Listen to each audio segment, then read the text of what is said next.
dia que a coisa apertar, a pessoa vai poder falar: Deus, como Neemias, Senhor, lembra de mim aí que eu fiz. Eu estava lá, Senhor, eu paguei o preço. Mas as pessoas, felizmente, ainda, mas elas vão despertar para isso. Em nome de Jesus, as pessoas vão despertar para isso. Elas vão correr para o Senhor e vão voltar à presença dele de uma forma assim muito poderosa. Bom, está aqui, é um privilégio, né? Mais uma manhã estarmos aqui. A gente queria continuar algumas coisas aqui queria falar nessa manhã sobre quais as responsabilidades dos irmãos para com os seus outros irmãos.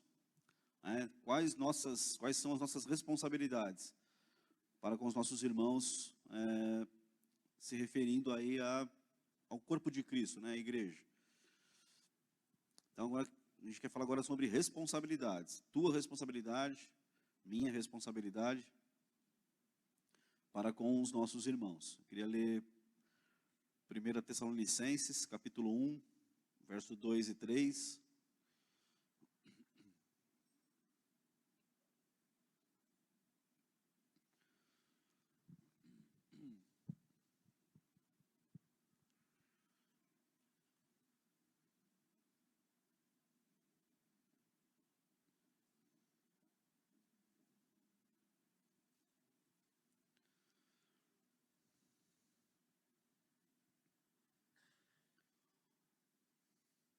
O texto diz assim: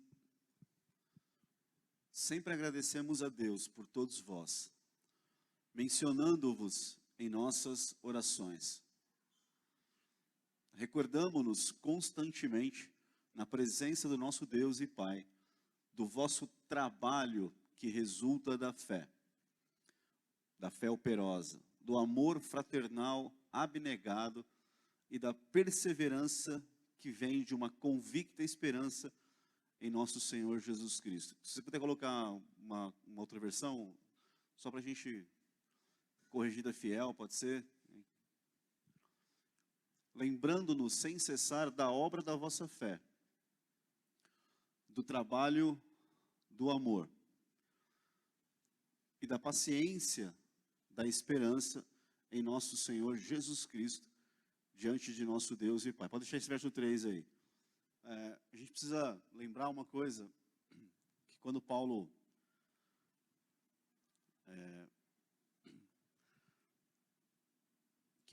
ele vai escrever aos Coríntios, a igreja de Corinto, capítulo 13, se puder colocar lá capítulo 13, 1 Coríntios capítulo 13, acho que é o último verso do texto, creio que é o último verso do texto. 1 Coríntios 13 é o último versículo, se eu não estiver enganado. Esse versículo aí é o último versículo do capítulo, que ele está falando de amor. Aí ele diz assim: agora, pois, permanecem a fé, a esperança e o amor. Estes três, mas o maior destes é o amor. Então, são três coisas que Paulo vai falar algumas vezes.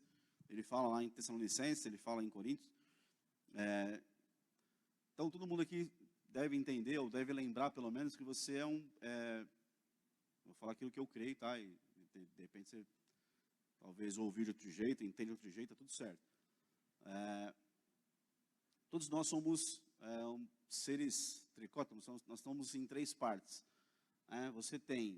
Você é uma alma, você tem um corpo físico e você tem um espírito humano, que compõe o teu ser. Amém? Você sabe disso? Que você é alma, corpo e espírito? Sim ou não? Você é alma, corpo e espírito. Quando Paulo vai escrever e falar sobre... Aí você aceitou a Jesus e vem habitar no teu espírito o Espírito Santo. Ele passa a habitar em você. O Deus que habita em nós. O Espírito Santo vem habitar em nós. Ele vem habitar primeiro no teu espírito humano, no meu espírito humano. E quando Paulo fala dessas três coisas aqui, em alguns textos, ele está dizendo o seguinte: o nosso espírito humano, com a habitação do Espírito Santo, ele passa a ter três virtudes que o crente tem. Tá?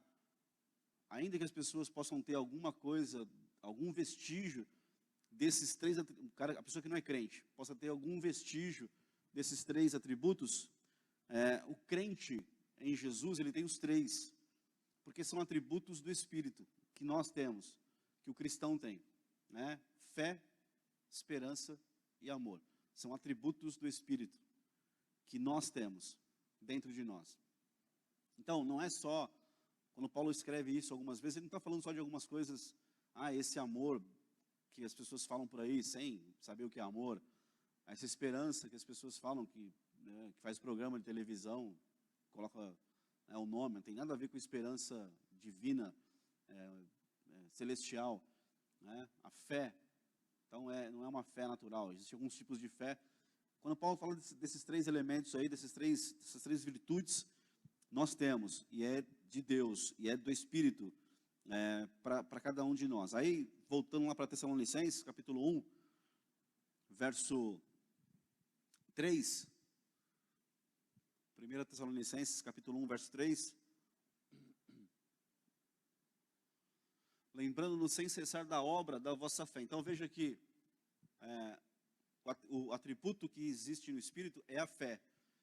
Mas aí Tiago vai escrever, você lembra do texto, que a fé sem obra é morta. Então, a nossa fé, ela tem que ter obra. Então, não adianta só eu falar, eu sou uma pessoa de fé. Não, o que vai mostrar realmente, provar isso, é que a minha fé tem obras. Que você realmente vive pela fé, quando a tua fé tem obras, quando a minha fé tem obras. Então, o atributo da fé que habita no nosso espírito, ele precisa ter obras. Não é para falar só, é para ter obras. Ela tem que ter obras. E essa igreja que Paulo está escrevendo aqui, ela tinha, a fé deles tinha obras. Os caras não paravam, os caras pregavam, anunciavam a palavra, eles abandonavam o que tinha que ser abandonado, eles se posicionavam, eles realmente caminhavam, não é só, não, eu sou crente, eu tenho fé, não, eu creio em Deus, tal. Não, eles tinham obras da fé que eles anunciavam que passaram a ter. Né? Então, a fé tem que ter obras. São atributos do Espírito, tem que ter obras. Então, eu não posso viver uma vida inteira falando que eu creio, que eu tenho fé, que eu sou, mas minha vida não tem obras. Então, essa igreja tinha obras, irmão. Essa igreja tinha obras e a fé deles tinha obras. Não era uma fé só de falar, mas ela tinha obras. Do trabalho do amor, irmão, o amor dá trabalho. Não é só falar que ama. Deus não falou para a humanidade, Deus não só falou para a humanidade. Deus olhou do céu e falou, eu amo a humanidade toda. Não, a Bíblia fala que Ele deu, que Ele entregou o Seu Filho. Ou seja, a Bíblia fala em Romanos capítulo 5, verso 8, que Deus provou o seu amor nisso.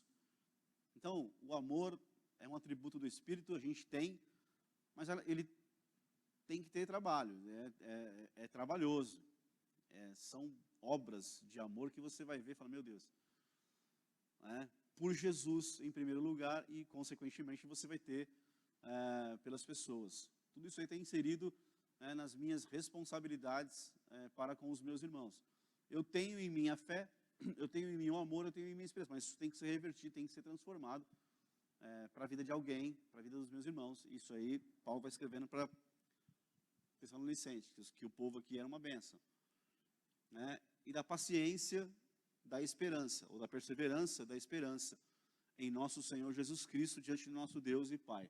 Então, Paulo está escrevendo para uma igreja, além dele falar que está orando por eles, ele percebe que no meio dessa igreja aí, para mim, é uma das igrejas mais abençoadas da Bíblia, é uma grande igreja para a gente aprender muito com essa igreja de Tessalonicenses. O texto é muito forte assim com relação ao que Paulo fala dessa igreja, mas aí está aí algumas responsabilidades dos irmãos para com os outros. O cara ia para a igreja, ele tinha fé, mas a fé dele resultava em obras para os outros. O amor dele, em trabalhos e a esperança dele perseverava. Era aquela pessoa que chegava e dizia, olha, ele não voltou hoje para buscar a sua igreja, mas ele vai voltar. A ponto de Paulo escrever a segunda carta dele e começar dizendo, irmãos, o negócio é o seguinte, parece que vocês estão achando aí, parece que na primeira carta que eu escrevi para vocês, deu a entender que Jesus está voltando amanhã. Pode ser que não seja amanhã, pode ser que demore um pouquinho mais, mas vocês são uma bênção. Continua aí nessa esperança, Porque é uma igreja que estava assim, ela acordava e dizia, ó, Jesus está voltando para buscar a igreja, para arrebatamento. Porque Paulo escreveu na primeira carta, no capítulo 5, lá, no capítulo 4 e 5, ele fala alguma coisa sobre isso. E a igreja tinha tanta esperança nessa palavra, que ela acordava e dizia assim, ó, ele vai voltar hoje para buscar a igreja. Aí amanhã, ela acordava, ó, ele vai tá voltando hoje, vai tocar trombeta, fica esperto, gente. Tamanha a esperança que esse povo tinha naquilo que foi pregado para eles, e, sabe, com paciência, suportando as coisas, mas tinha uma esperança. Passava por luta, mas tinha uma esperança. E a esperança que eles tinham fazia eles caminhar, acordar, dormir, pensando nisso. Aí lá aí como ficou muito sério, aí Paulo falou, gente, ele vai voltar. Mas pode ser que não seja amanhã, né? Vai mais tranquilo, né? Mas eles tinham essa esperança da volta de Jesus. Tem crente que não fala mais disso, que não lembra mais disso, que não pensa mais nisso, que, né, já falou que aqueles crentes mais velhão, faz 30 anos que eu ouvi isso e não veio até hoje. É porque perdeu a esperança na palavra. E é uma pena, irmão, quando a gente perde a esperança numa promessa que Deus fez, é terrível. Eu preciso acordar e dormir naquela esperança de que vai acontecer, com paciência, com fé, com amor. Então, isso é uma coisa que a gente precisa ter aí. Então, veja que o amor deles tinha trabalho, né? A fé deles tinha obras. Isso é uma responsabilidade nossa para com o irmão, né? Viver essa vida aí de comunidade, de igreja, cada um aí olhando para o lado e, né, sendo uma bênção para o seu irmão aí, para que a gente possa vencer, fortalecendo um ao outro aí, para que a gente possa passar por tudo mesmo e alcançar aquilo que Deus nos reservou. 2 Timóteo, capítulo 1, verso 3.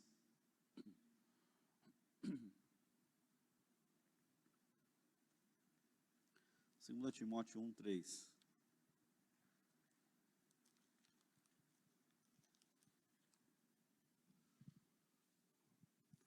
Dou graças a Deus, a quem desde os meus antepassados sirvo com uma consciência pura, de que sem cessar faço memória de ti nas minhas orações noite e dia. É um texto que ele fala também sobre, ele começa falando sobre isso lá em Tessalonicenses, no verso 2, e falando sobre as minhas responsabilidades, para com os meus irmãos. Você lembra dos seus irmãos em oração? Já aconteceu com você de você falar assim, alguém te pedir ajuda em oração, você vai, eu vou orar, e você esquecer e não orar? Pode levantar a mão, não é possível que eu sou o único. Não é possível que eu sou o único que aconteceu. Aconteceu já. Tá? E pior, às vezes você vai ver lá depois que você esqueceu, passou um bom tempo. Aí você olhou lá, a pessoa fala assim, obrigado porque você me ajudou em oração, aí já teve um milagre. Aí você fala, meu Deus, era para ter orado por isso. Aí você olha para o céu e fala assim, e aqui que eu não vou falar nada, eu vou ficar aqui. Deus fez através do pensamento, a gente tinha que orar, mas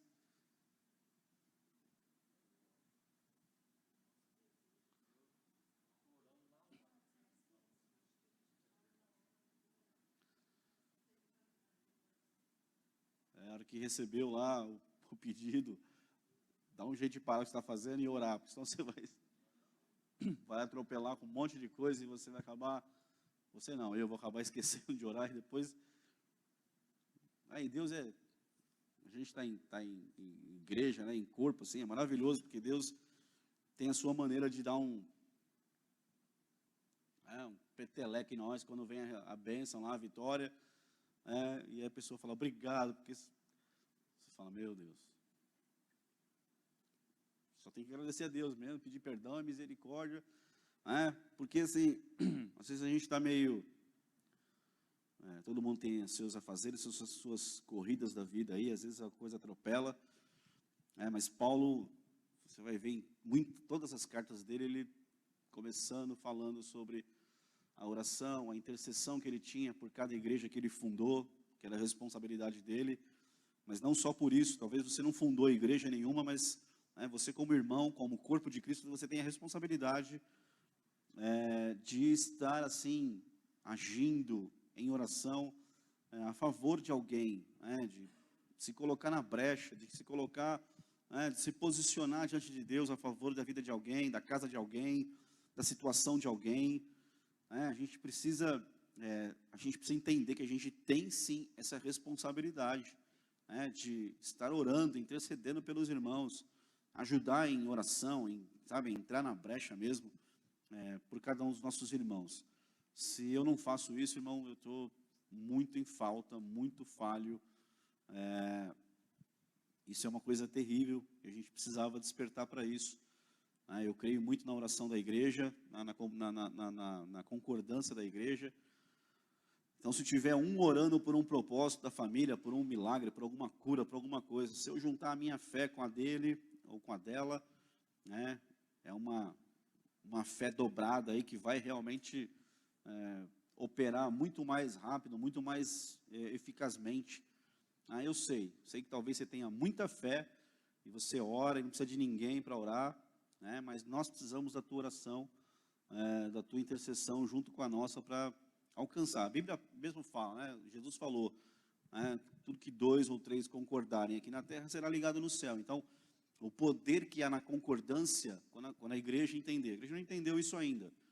Não estou falando de igreja plenitude de vida, estou falando de igreja no contexto geral, né? Igreja universal de Jesus Cristo.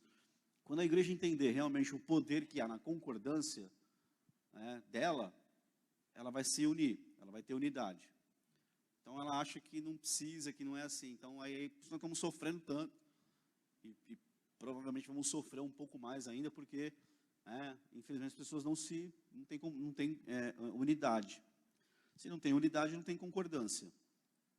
Não precisava todo mundo pensar exatamente igual, mas pelo menos diante da questão de concordância, a cidade seria outra, né? O estado seria outro, o país seria outro, mas aí, é claro que aí, né, é uma questão que a gente precisava entender. A única vez, você vê lá na Bíblia, quando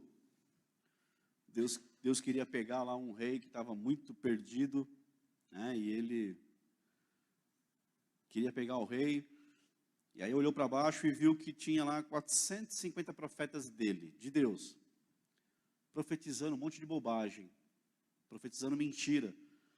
E você imagina 450 profetas de Deus, na casa de Deus, diante do rei, diante dos sacerdotes, falando um monte de besteira, pregando, tendo revelação mentirosa, né? Falando da vitória do rei Acabe, você vai vencer, pode subir. Fizeram instrumentos assim de metal, de fé, para mostrar a vitória do rei, e Deus não tinha nada naquilo.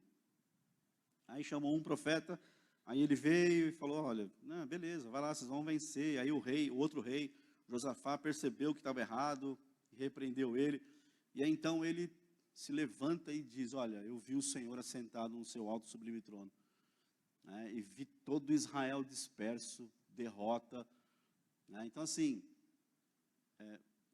imagina quando tem essa confusão entre os profetas ali, Deus fala, quem que eu vou enviar para... E aí vem lá um espírito de engano da parte do diabo lá e fala, e Deus libera ele porque ele queria pegar o rei Acabe. Então assim, quando a confusão entre os profetas, irmão, aí que o diabo vem e age. A única maneira que o diabo tem de agir dessa maneira assim, com essa confusão, é quando há confusão entre os profetas. Então, mas quando há unidade, a Bíblia já fala sobre isso, conhece o texto lá de Gênesis 11, da Torre de Babel. Você sabe o que aconteceu no Pentecostes, quando estavam orando em unidade ali, por o mesmo propósito. Então assim, a Bíblia é muito clara sobre isso, sobre a concordância, sobre a unidade, que nós precisamos ter e viver. Então, quando eu junto a minha oração com a de alguém, estou em concordância ali, vai acontecer mais rápido, irmão. Vai ser mais rápido, vai ser mais poderoso, vai ser... Entendeu? Então, a igreja precisa entender o poder que há na concordância, na unidade sobre isso. Então, essa é a minha responsabilidade para com os meus irmãos, de ajudá-los em oração, de estar ali com um tempo, não tem tempo, mas arruma um tempinho. Talvez a tua oração de 5 minutos, realmente com responsabilidade, com amor, com fé ali, é melhor do que você ficar 1 hora orando, falando, pregando. Talvez 5 minutinhos do teu tempo, do teu coração ali em oração, vai dar uma vitória muito grande para alguém. E no dia que eu precisar, eu vou ter, Deus vai levantar alguém para estar comigo orando também. Então, me ajudando em oração. Então, eu semeio, o reino de Deus é isso, eu semeio, eu colho. Alguém tem dificuldade em ter misericórdia do outro. Jesus disse, se você não tiver misericórdia, eu não vou ter de você. É muito, muito claro, muito forte isso. Para mim, eu quero a misericórdia de Deus, mas eu não quero ter misericórdia do outro. Então, o dia que eu precisar, eu não vou ter misericórdia. Não adianta, irmão, não vou ter. Deus vai vir na minha vida com o mesmo juízo que eu estou ouvindo para a vida dos outros. Então, eu preciso ter misericórdia, eu preciso estar junto, eu preciso ficar desperto para isso. São muitas as necessidades, são muitas as demandas, e quando a gente se junta aí, se une em oração, a gente tem até um grupo lá no celular aí da igreja, que são soldados de oração, a gente até precisa sentar e arrumar isso daí, tem sido uma bênção, mas fazer um pouco melhor isso daí, voltar a fazer um pouco melhor isso aí, esse grupo de oração, porque de uns tempos para cá, esse grupo foi despertado de novo, Você viu lá que todo dia tem uma demanda lá para pedir oração. Então, a gente precisava ficar atento a isso e levar a sério isso. A gente precisa orar pelos nossos amados. É uma responsabilidade nossa de ajuntar a nossa fé com a do outro para orar por uma causa. Porque amanhã, certamente, irmão, eu vou precisar de alguém para orar comigo. Essa é a vida. Deus colocou a igreja como um corpo, ligado, unido, em unidade. Se eu não entender isso, então eu não entendi absolutamente nada da fé, nada sobre Jesus, nada. Gálatas capítulo 6, verso 10.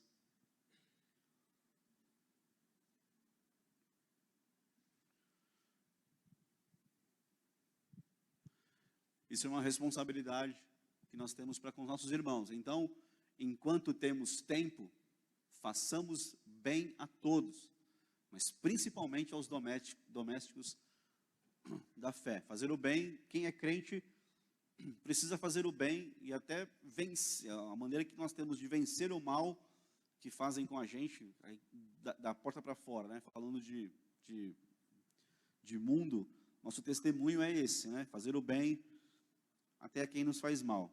Mas com relação a dentro, a prioridade, a nossa honra, o nosso olhar tem que estar atento aí para fazermos o bem para os domésticos da fé. A gente tem que ter um cuidado redobrado, melhor, para fazer o bem, para com o irmão, para com a irmã, com a igreja, para com as pessoas que nos cercam. Aquilo que eu puder fazer para abençoar o meu irmão, isso vai ser bênção para a vida dele e para a minha vida. Isso vai ser algo realmente que Deus vai trazer isso de volta para a minha vida. Não dá para fazer o bem pensando nisso. Nós fazemos o bem porque habita em nós o Espírito Santo, porque nós conhecemos a palavra, porque nós temos amor uns pelos outros, e automaticamente você tem prazer em fazer o bem para aquele que está junto com você na caminhada aí.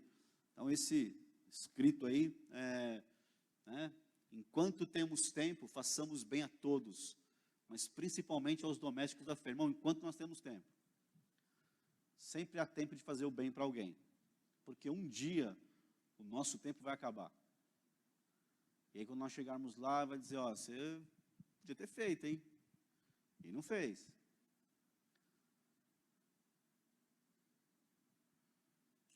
Então, a gente tem sempre como fazer o bem para alguém, principalmente aos domésticos da fé. Sim, a gente tem que olhar para o nosso lado aí e ver que nós temos um grupo especial, aleluia, dos nossos irmãos da fé. E aí você para pensar, lógico, você deve ter pensado isso já. Claro que você pensou em sociedades secretas, o quanto eles se ajudam. Você já pensou aí em coisas tipo assim, nossa, aquele povo lá faz, E tem, irmão, um monte de gente que não tem a palavra, que não tem Jesus, que não tem o Espírito Santo e que fazem bens uns para os outros de uma maneira assim muito séria. Levam muito a sério isso. E a igreja do Senhor é sempre assim, é incrível, né? Mas a igreja do Senhor que tem todos os princípios, que tem a palavra, que tem o Espírito Santo, né? O caminho que ela toma às vezes é de cruzar os braços, né? De fazer charme, de fazer graça, de não ajudar, de não fazer o bem para aquele que é da fé. E é duro quando você olha e às vezes você pensa assim, talvez aquele povo, né, que não tem a Jesus, que não tem a palavra, pratica isso melhor do que a igreja. É duro quando você olha algumas situações fora da igreja e você percebe que esses grupos, essas pessoas, esses né, movimentos, sei lá, não vou falar aqui muito porque não, mas quando você vê que eles fazem melhor do que a gente faz, seja na assistência, seja no fazer o bem para o seu interno ali, para quem faz parte do seu grupo, né, seja qual for a palavra, mas fazem melhor do que os crentes. Bom, é só o crente parar de graça, voltar para a palavra e fazer, pronto. Nós temos que fazer, praticar isso. Mas a gente olha e fala, não, mas aquele irmãozinho ali, né, aquele irmãozinho não merece. Mas não está escrito isso. Ah, mas aquela irmãzinha lá, sabe como é que é? Ela é meio difícil, né? Então, não está escrito nada disso. Os domésticos da fé, aquele que está aí do seu lado, no teu dia a dia, né? Eu preciso fazer o bem para eles. Eu não sei qual é o fazer o bem. Tem uma gigante gama de possibilidades para você fazer o bem para alguém, né? Você está até pensando aí que você pode fazer muita coisa para alguém aí, que é sua responsabilidade. Honrar aí os domésticos da fé, né? Tê-los em... Você pode cortar o cabelo lá, corta o cabelo lá. Você pode fazer a unha lá, faz a unha lá. Você pode comprar lá, compra lá. Se você pode, ou só abençoar a vida de alguém, faça, né? Os domésticos da fé. Amém? Ninguém quer falar nada hoje?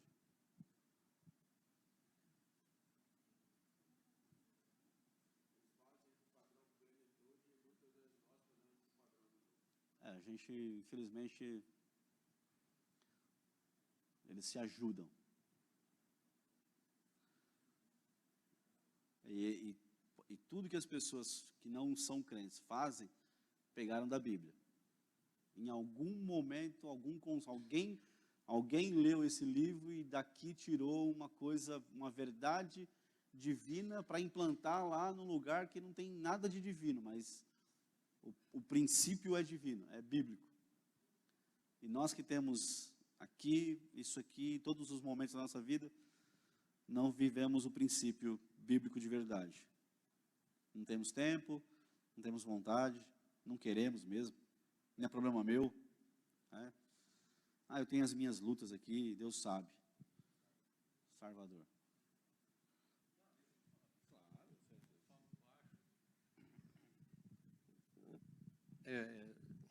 Tem uns 2 anos, mais ou menos, que teve um evento ali no Teatro Municipal. E me convidaram para falar alguma coisa, fazer uma abertura, e depois o Divaldino ia fazer uma palestra. Aí eu fiquei lá um tempão pensando o que eu ia falar, como que eu ia falar alguma coisa de Jesus, né? Com medo de, não sei, você ficar pondo religião no meio de um evento como aquele. Bom, aí falei o que eu tinha que falar, aí na hora da palestra, mais ou menos 40 minutos, Divaldino só falou de Jesus.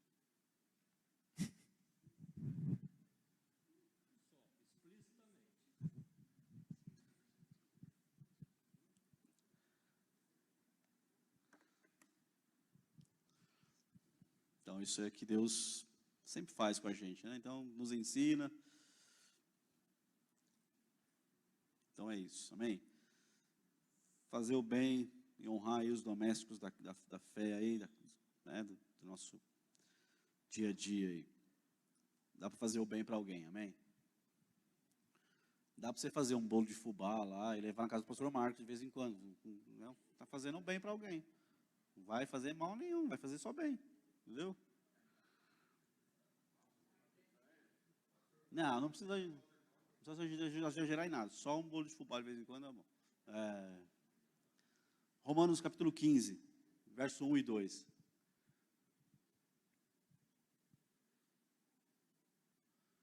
Mas nós, que somos fortes, devemos suportar as fraquezas dos fracos e não agradar a nós mesmos. Meu Deus do céu. Estava aqui esse texto? Meu Deus. Mas nós, que somos fortes, devemos suportar as fraquezas dos fracos e não agradar a nós mesmos. Verso 2. Portanto, cada um de nós agrade ao seu próximo no que é bom para a edificação. Meu Deus. Você escreveu aí na tua Bíblia esse texto aí? Anotou aí no caderno? Pulou esse, né? A caneta falhou. Certeza que faltou tinta na caneta. Agora precisa escrever aí no rodapé aí. Verso 1. Mas nós, que somos fortes, devemos suportar as fraquezas dos fracos e não agradar a nós mesmos. Amém? Olha para o teu irmão do lado aí, olha para o rosto dele. Não fala nada, só olha para o rosto dele.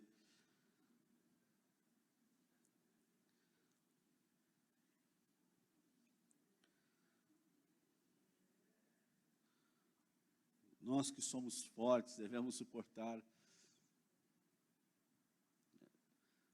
Aquele dia eu falei sobre temperamento, né? E às vezes a gente precisava conhecer um pouco sobre isso, que às vezes alguns temperamentos têm algumas características. Mas quando você tem aí, né, com essa palavra, quando você realmente se coloca diante do Senhor, você aprende a lidar com algumas situações que alguém faz. Talvez você não consiga entender por que teu irmão faz aquilo com você, por que a tua irmã faz aquilo com você. Estou falando de igreja, fez com você aquilo. Às vezes é o temperamento que não estava com equilíbrio, e foi um dia mal, e tudo acontece mesmo, né? Mas aí Paulo vai escrever aí, mas nós que somos fortes devemos suportar, isso é uma responsabilidade nossa, suportar as fraquezas dos fracos e não agradar nós mesmos. Dá para falar muita coisa sobre isso, mas o texto inicial, ele auto se explica ali, né? Muito claro o texto. O verso 2. Portanto, cada um de nós agrade ao seu próximo no que é bom para a edificação. É claro que é para a edificação, né? Não vai agradar o teu próximo naquilo que é pecado, você não estou falando nada disso, né? A gente vai ser conivente com o pecado, com o caminho errado, com situações erradas. Não tem nada disso, né? Mas você pode aí viver esses versos aí como responsabilidade para com os irmãos, né? Suportar as fraquezas do irmão.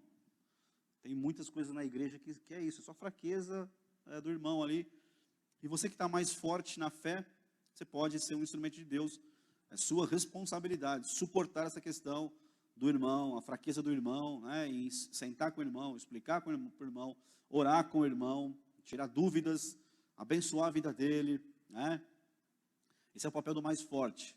Mais forte não é que é mais especial, mais santo. Não, é que já tem uma maturidade, que alcançou já uma caminhada, que já aprendeu muita coisa no Senhor, já entendeu muita coisa e pode agora ser alguém que suporte aí as fraquezas dos fracos. Tem muitos, irmãos, muitas fraquezas no meio da igreja, de irmãos que estão num período de fraqueza, que estão fracos mesmo, e você pode ajudá-lo para que ele se torne forte e ajude outro. Esse é o evangelho, né? Que eu vou achando em minhas fraquezas, vou sendo transformado pela palavra, para um dia ser um pouco mais forte naquilo e ajudar os outros que estão começando e estão fracos também naquilo. Hebreus capítulo 13. Hebreus 13, verso 3. Lembrai-vos dos presos, como se estivesseis presos com eles, e dos maltratados, como sendo vós mesmos também no corpo. Dá para a gente pegar esse texto e espiritualizar assim a ponto de falar, não, a gente precisa lembrar daqueles que estão presos lá na cadeia, visitar, fazer uma obra assim, também dá. Mas aqui os contextos de Paulo é para os irmãos que estavam presos por causa da fé, por causa da palavra, né? Os irmãos estavam ali passando situações de perseguição, por causa da fé deles, por causa da vida que eles entregaram para Jesus, e eles sofreram muito com isso. Então mas aí eu olho para esse texto, vejo também a possibilidade de eu vir aqui e lembrar-vos dos presos, dos irmãos, né? Como se estivessem presos com eles, maltratados, gente que talvez se prendeu em alguma coisa, que é da fé, que é irmão em Cristo, que é irmã em Cristo, mas se deixou prender de novo por alguma coisa, né? Isso é uma coisa que eu preciso ficar atento, né? Porque um tempo atrás eu percebi assim algumas situações de gente que é muito boa de Deus, que já tem um tempo com Jesus, né? Que de repente está permitindo voltar algumas coisas do velho homem na sua vida e prender de novo a pessoa naquilo que ela já foi liberta, já venceu aquilo, já estava livre em Cristo, né? E volta a se prender, a ficar presa em coisas, né, que já tinha vencido, né? Então eu preciso, como igreja, também é minha responsabilidade olhar e ver esse tipo de situação, né? É duro, né, irmãos? Você vê que Deus fez uma obra na vida da pessoa, Deus é maravilhoso, você acompanhou, você viu, você observou os anos passarem, Deus fazendo, e de repente você olha e fala, cadê? O que está acontecendo? Não está legal. E aí você vê que a pessoa tem voltado para coisas que Deus já deu vitória para ela. De repente ela solta alguma coisa perto de você, ela tem uma atitude perto de você, e ela é teu irmão em Cristo, tua irmã em Cristo ali, caminhando com você, e você fala, isso não está certo. Então a gente precisa ficar observando aí, porque essas pessoas realmente vão se enfraquecendo e elas vão ser alvo fácil, né, do inimigo. Porque o inimigo olha e vai vendo os que estão ficando pelo caminho, que estão mais fracos, e nós não percebemos isso. Mas o inimigo percebe. O povo de Israel estava saindo lá e ficou uma parte, foi ficando para trás, ficando mais ali vulnerável, mais cansada, com uma dor aqui, com uma dorzinha ali. E tudo que o inimigo fez foi isso, foi pegar os que foram ficando para trás, que estavam machucados ali, talvez cansados, e foi tragando esse povo. E a igreja não percebe isso às vezes, ou não quer perceber isso. Tem pessoas ficando, irmão, você também é responsável pelos irmãos da igreja que talvez não vieram num culto. A gente tenta observar e mandar mensagem, perguntar, né? E tentar saber o que está acontecendo, a gente tenta, porque tem esse coração hoje. Mas isso faz parte da igreja num todo. Você perceber alguém que está ficando pelo caminho, né? E você ser instrumento de Deus para ir lá, voltar lá atrás e pegar e ajudar a acompanhar o grupo, acompanhar, entendeu? A igreja. Não é só um ou outro, todos nós temos essa responsabilidade para com os irmãos, de fazer esse papel aí de ajudador aí, né, para isso. 1 Tessalonicenses, capítulo 5, verso 11.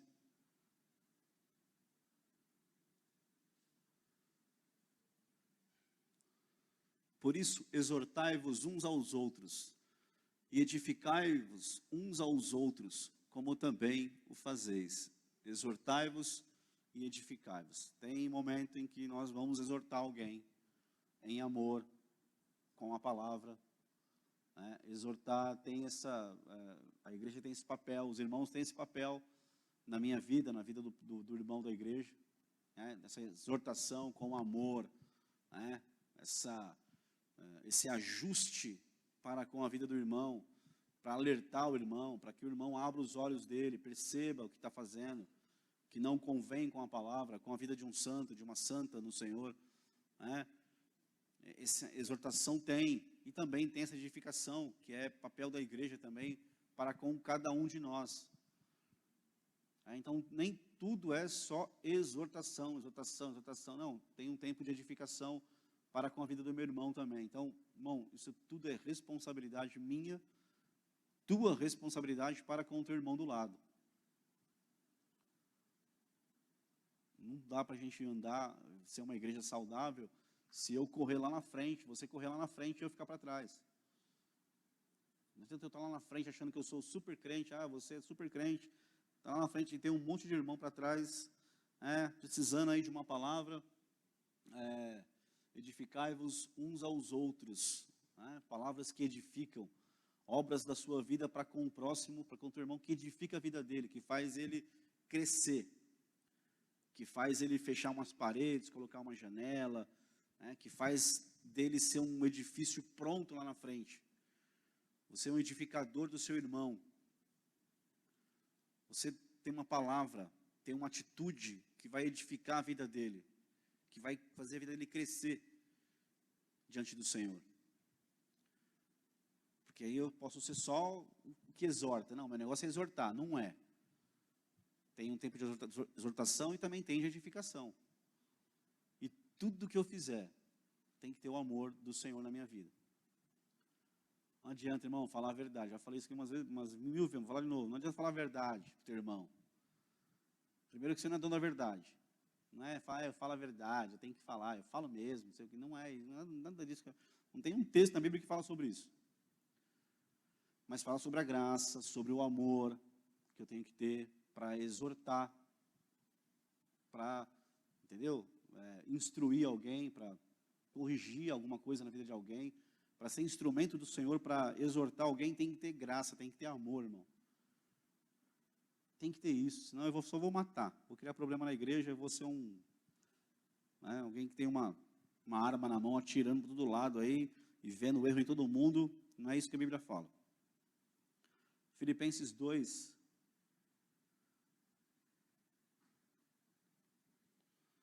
é um texto meio grande, mas a gente vai ler aqui, Filipenses capítulo 2, verso 3 em diante. Nada façais por contenda ou por vanglória, mas por humildade, cada um considere os outros superiores a si. São todas coisas fáceis de fazer, né? Não atente cada um para o que é propriamente seu, mas cada qual também para o que é dos outros. Coisas fáceis de fazer. De sorte que haja em vós o mesmo sentimento que houve também em Cristo Jesus, que, sendo em forma de Deus, não teve por usurpação ser igual a Deus, mas fez a si mesmo de nenhuma reputação, tomando a forma de servo, fazendo-se semelhante aos homens, e achado na forma de homem, humilhou-se a si mesmo, sendo obediente até a morte, morte de cruz. Por isso também Deus o exaltou soberanamente. Ele deu um nome que é sobre todo nome, para que ao nome de Jesus se dobre todo o joelho dos que estão nos céus e na terra e debaixo da terra. E toda língua confesse que Jesus Cristo é o Senhor, para a glória de Deus Pai. De sorte que, meus amados, assim como sempre obedecestes, não só na minha presença, mas muito mais agora na minha ausência, assim também operai a vossa salvação com temor e tremor. Porque Deus é o que opera em vós, tanto o querer como o efetuar, segundo a sua boa vontade. Fazei todas as coisas sem murmuração nem contendas. Todas as vezes que você tiver alguma dúvida, precisando entender como você tem que se comportar, como você tem que ser na igreja ou lá fora, como tem que ser a sua vida, dá uma olhadinha em Filipenses capítulo 2. E aí, depois de Filipenses capítulo 2, você vai ver aí o exemplo de Jesus, você leia os evangelhos que falam de Jesus, como ele era, o que ele fez, como ele agiu. Você precisa conhecer os evangelhos, que é a história de Jesus, assim, muito profundamente, o que ele ensinou, o que ele fez, o que ele não só falou, mas ele fez também. Então, a gente precisa, de vez em quando, dar uma paradinha e ler Tessalonicenses capítulo 2, Filipenses capítulo 2, que aí você vai entender como Jesus vai agir. O problema é que nós estamos longe da palavra, né? Nós não pegamos muito ela na mão, não manuseamos ela, não lemos ela. Infelizmente, talvez é um pouquinho engraçado, mas na verdade é muito triste. Se fala para as pessoas na igreja, abre aí em Filipenses capítulo 2. Irmão, vai acabar o culto e a pessoa não vai ter achado ainda. Porque não lê, não manuseia, né? Infelizmente, mas tomara Deus que isso mude logo, muito rapidamente para a igreja. Né? O Juninho pregou Filemão, né, quarta-feira. Eu estava na cadeira e falei, nossa, muita gente não vai achar esse livro de Filemão lá. O Juninho tem que ter paciência um pouquinho agora para poder, antes de começar a pregar. É porque põe ali, né, irmão? Aí fica...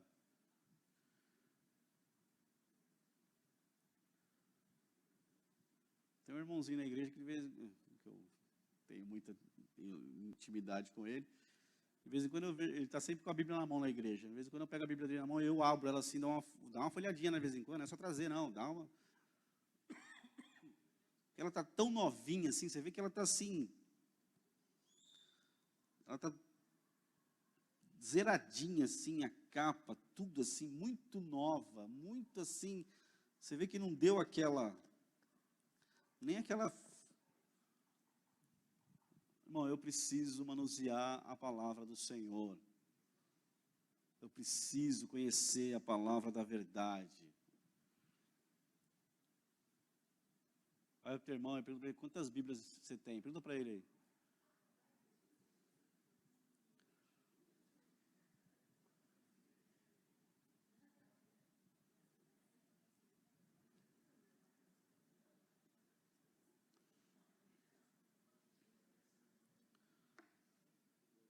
O que a gente está fazendo com a palavra, irmão? E assim, veja que é desculpa mesmo, desculpinha das pessoas mesmo. Esse dia eu estava falando com uma pessoa, a pessoa fala, que tal pessoa me passou aqui uns textos para ler, o que eu leio da Bíblia? Eu falei, leia o livro de Lucas. Começa a ler o Evangelho de Lucas, do começo ao fim, corrido, você vai ver que vai ser bênção. Não, mas Lucas, o que é isso? Onde está isso? E aí eu olhei e falei, cara, eu pensei assim, né, já está há um tempo na igreja, já está num processo de libertação, está difícil, e não tem contato com a palavra, a ponto é nova na fé, beleza, mas não é tão novinha assim, tão zeradinha assim, já tem um tempinho, já está passando por processo, e não conhece, talvez nunca tenha aberto.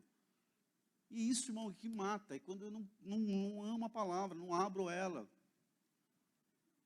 Você acha que eu entendo tudo que eu leio aqui? Não. Mas eu leio.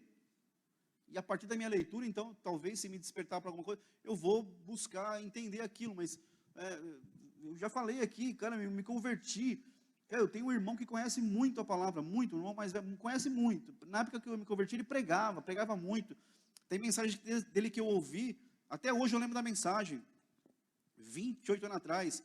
E eu lembro da mensagem porque foi bem explicada, bem pregada, tinha unção aí naquela época, né? Hoje não tem mais, já foi embora.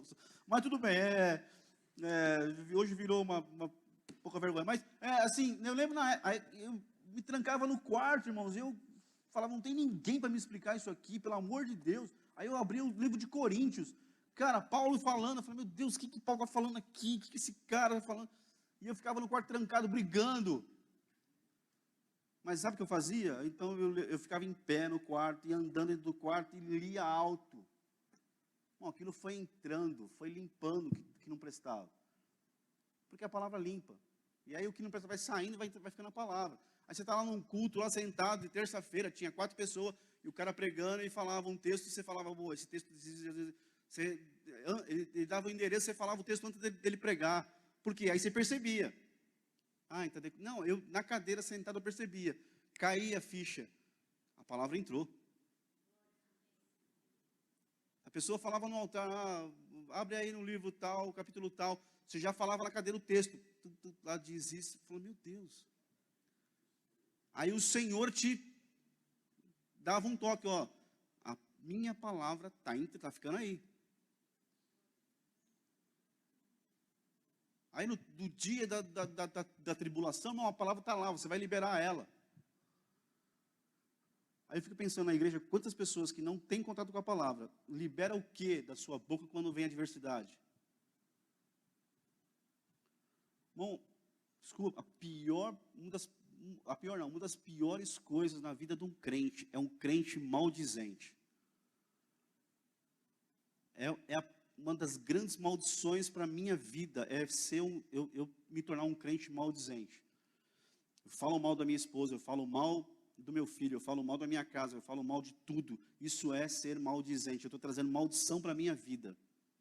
Aí minha família está doente, está dando tudo errado, e eu estou dizendo assim, é porque tal pessoa fez o mal contra mim, é porque não sei o quê. Não, não, sou eu que estou fazendo isso. Eu estou trazendo maldição para minha casa, para minha própria vida. Porque eu sou maldizente. Isso é uma desgraça para a vida do crente, maldizente. E o crente só é maldizente quando ele não conhece a palavra. Então ele não tem o que falar, ele fala bobagem. Aí o diabo olha aqui e fala, você está falando, eu vou deitar aí dentro, vou fazer o que eu quero. Como é que eu venço isso? Conhecendo a palavra, liberando a palavra. Eu tenho que viver a palavra. Um maior exemplo ali que você pode viver é lendo Filipenses capítulo 2 e entendendo que Jesus fez a obra dele. Aí como é que eu entendo?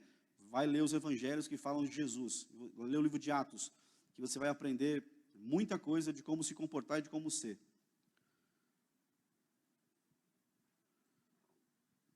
Mateus capítulo 20, verso 25 a 28.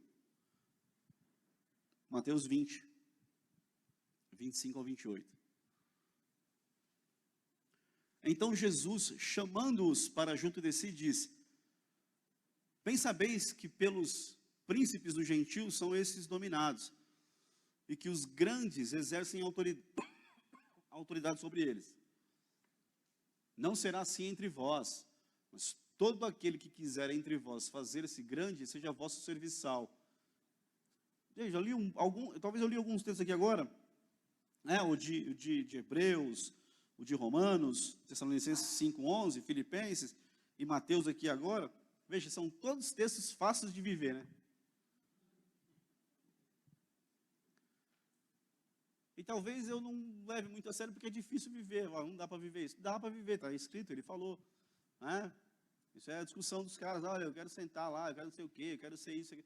E Jesus vem e fala para eles, olha, esses caras que dominam aí são os que acabam com a vida de vocês. Né? Não queiram esse caminho, mas queiram o caminho de ser servo. Pô, irmão, estou aqui, estou disponível aí, se precisar, estou aqui. Para a igreja, estou disponível. Para a obra do Senhor, estou disponível. Eu estou aí.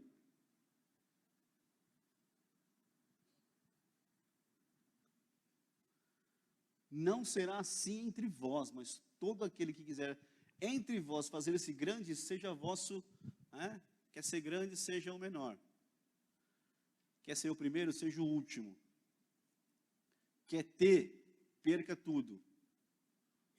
Olha que evangelho que vai completamente na contramão de tudo aquilo que nós entendemos e carregamos de cultura. Quer ser grande, seja pequeno. Completamente na contramão, irmão. E você quer ser, e você quer ter, e você quer fazer, e quer. Não importa o preço. Responsabilidades dos irmãos para com os irmãos. Seja vosso serviçal. Seja vosso servo. Meu Deus.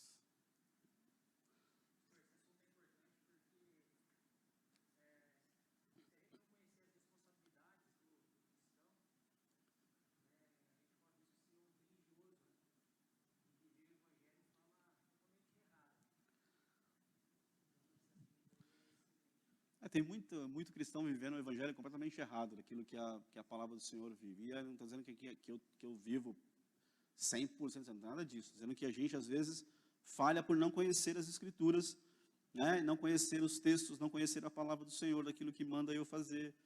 Então, eu vou ler só aquilo que me convém. Que Deus vai me abençoar, que Deus tem promessa para a minha vida, que aquele que prometeu é fiel para cumprir, que tudo isso. A gente vai pegar só os textos, ou caixinha de promessa, boa e velha caixinha de promessa, e vai puxar lá os textos que nos convém ter, viver. O Senhor meu pastor não me faltará, 10.000 à minha direita, 1.000 cairão ao meu lado. Então, é tudo isso, só versículo de bênção. Mas as minhas responsabilidades para com os meus irmãos eu ignoro como igreja. E nós temos muitas, de fazer o bem, de orar, de interceder, de ter uma palavra, de edificar o irmão. Tudo isso é nossa responsabilidade. Ou eu quero entrar aqui, ouvir uma palavra que me dá vitória, que me cura, que me resolve os problemas, né? E o pastor Veronese que se vire em cuidar de todo mundo. Mas eu só quero vir aqui, pegar uma palavra e receber a minha benção. Né? Receber aquela minha benção, tá? A minha benção para depois subir. Ó, nem o anjo pode ir embora sem me abençoar. Ele tem que fazer minha bênção aqui e depois ele sobe. Me dá a minha bênção para depois subir. Não se atreva, Deus, a ir embora daqui nessa noite, ou deixar eu ir embora sem me dar a minha bênção. E o meu irmão do lado, que é minha responsabilidade, está precisando da minha palavra, e eu tropeço nele, mas não... Certamente, se eu fizer isso, eu não vou receber a minha bênção, não vou ser abençoado, não estou vivendo o evangelho verdadeiro, e está tudo errado na minha vida. Eu preciso entender, eu vou conhecer o evangelho. Amém? Tem muita coisa sobre os irmãos aqui. Eu não sabia que tinha tanta coisa sobre os irmãos, mas tem bastante coisa sobre os irmãos. E vai ficar mais uma aulinha ainda. Amém? Vamos ficar de pé? Quer falar alguma coisa? Pelo amor de Deus. Vai, Salvador, fala aí. Você pegou até a Bíblia, cara.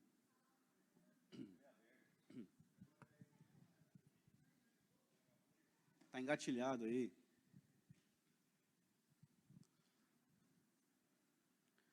Fecha aí os teus olhos por um instante, irmão.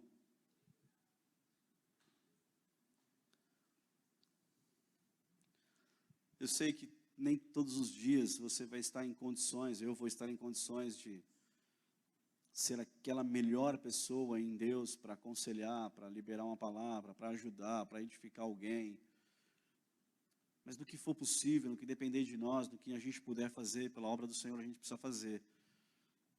E a gente faz pela fé. Talvez você não vai estar 100% emocionalmente, talvez você não vai estar 100% físico naquele dia, ou talvez vai estar até bem longe disso. Talvez você vai estar cansado, mas o cansaço não pode ser impedimento para eu abençoar alguém.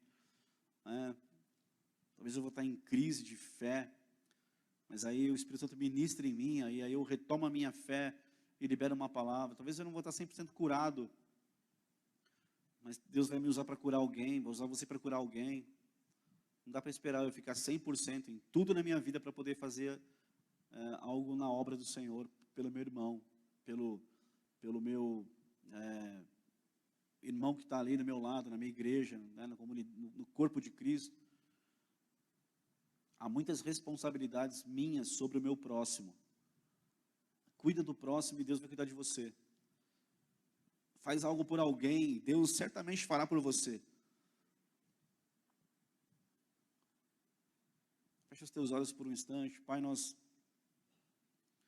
queremos entrar na Tua palavra, Senhor. Nós queremos mesmo andar nas pisadas do Senhor, Jesus. Nós queremos mesmo ter os olhos um pouco mais atentos, um coração um pouco mais prudente, Senhor, com relação aos irmãos na fé. Com relação aos irmãos que andam conosco, Senhor, que estão do nosso lado, e que estão precisando talvez de uma palavra nossa, de uma oração nossa, de um socorro nosso. Pai, nós estamos aqui pedindo ao Senhor, nos ajuda nisso, nos dá discernimento com relação a isso. Não permita que a gente seja um povo, Senhor, que cuida apenas de nós mesmos, da nossa casa, da nossa vida, mas o Senhor nos colocou para fazermos a obra do Senhor, ó Deus, independente do que eu estou passando, Pai, fazer a Tua obra, abençoar a vida do nosso irmão, ter uma palavra, exortar, edificar, fazer o bem. Deus, ter uma intercessão nos meus lábios pela vida do meu irmão. O meu tempo não é mais importante, ó Deus, a minha vida não é mais importante do que a vida do meu irmão. Pai, nós não somos mais importantes, nós não somos, ó Pai, mais importantes do que ninguém. Nós queremos aqui fazer a Tua vontade, a Tua obra. Nós queremos caminhar como Jesus caminhou, mesmo nas dificuldades, Senhor, Ele fazia o bem, ensinava, fazia o bem, pregava a Tua palavra, curava os enfermos, Ele sempre estava disponível, abençoava as pessoas, sempre tinha uma palavra de edificação, sempre tinha uma palavra de cura. Nós queremos seguir o Teu exemplo, Senhor, queremos fazer aquilo que a Tua palavra manda eu fazer, mas não nos deixe perder o entendimento de que os irmãos são responsabilidades nossas muitas vezes, para que ele cresça, para que ele vença essa luta, para que ele vença esse problema, para que ele saia desse buraco. Pai, Pai, nos ajuda a entendermos isso como igreja, como corpo, ter o irmão em honra, Pai, colocar o irmão acima de mim, ajudar o irmão a chegar em lugares que eu não cheguei ainda, para que um dia então o Senhor me faça chegar no lugar que o Senhor tem para mim, para cada um de nós. Pai, nos ajuda, nos dá olhos realmente espirituais para enxergarmos tudo aquilo que nós podemos fazer pelo próximo, que está próximo de nós, o doméstico da fé, como a tua palavra diz, a honrar o nosso irmão que está caminhando conosco aqui. Nos ajuda nisso, Senhor. Nos ajuda nisso, estamos tão longe disso, mas queremos chegar nesse nível em nome de Jesus. Abençoa a tua igreja, guarda, livra de todo mal nesse dia. Prepara-nos para a noite, para um culto, Pai, cheio da tua presença, da tua palavra. Em nome de Jesus te louvamos. Amém e amém. Amém.